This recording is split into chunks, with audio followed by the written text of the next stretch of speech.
Good evening, this is Jeff Rasawehr with County Coverup. Citizens of Mercer County have asked me to investigate Judge Ingram and how he has issued no bond in the release of a Nathan Hutchinson who is accused at age 45 of having raped a 12-year-old girl, 12-year-old child. In looking at this case, the first thing we ask ourselves is what has happened in comparable cases. In the case of Michael Sawyer, age 18, an underage child, $750,000 bond. In the case a few years ago of a Mr. Summer and a young lady of age, $1 million bond. When we looked at the Nathan Hutchinson case, there is zero reason for no bond. This man's from Georgia. The question of Mr. Ingram, why the inconsistency?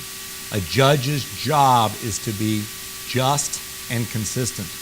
We're not finding that with Mr. Jeffrey Ingram. As we look deeper at Mr. Ingram, we find other cases and other situations that are very troubling. We reported a year ago on the case of the death of Jackson Baker. Mr. Eishen, who murdered Jackson Baker. The Mercer County Sheriff's Department visited the Eishen home, left the child there to be murdered. We've been told by a member of the Eishen family that Mr. Fox and Mr. Gray needed to cut a deal with Mr. Eishen. Yes, there was a dead boy, but Mr. Ingram was willing to set the sentencing at 15 years. Mr. Eishen will probably be out in less than 10. Mr. Ingram has sentenced many citizens for well over 20 years for crimes less than murder. The question is why, again, the inconsistency and justice with Mr. Ingram. In the case of Chris Summer, we recognize Mr. Summer is guilty. That's not a question. But we've looked at the evidence. There is a preponderance of evidence that Judge Ingram would not allow presented in the case. It is Mr. Ingram's responsibility to allow all evidence to be given to a jury. We believe the reason the Summer case was handled the way it was Jeff Gray was covering up the sodomy of the boys at Fort Recovery. And they needed a big win. They needed a diversion for the community. And that's what Mr. Ingram provided them. Continuing evidence of improper behavior by Mr. Ingram. There's a case that is 8 years old in Mercer County.